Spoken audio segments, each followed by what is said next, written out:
Supervising Librarian for Area 2, and I'd like to recommend The Only One Left by Riley Sager.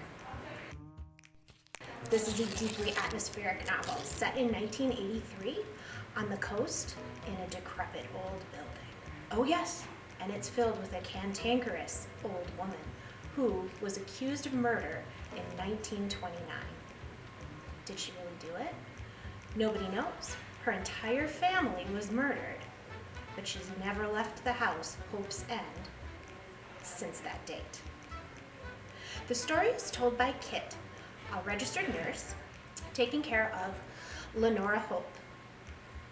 And her goal is to figure out if Lenora killed her family or if it was someone else.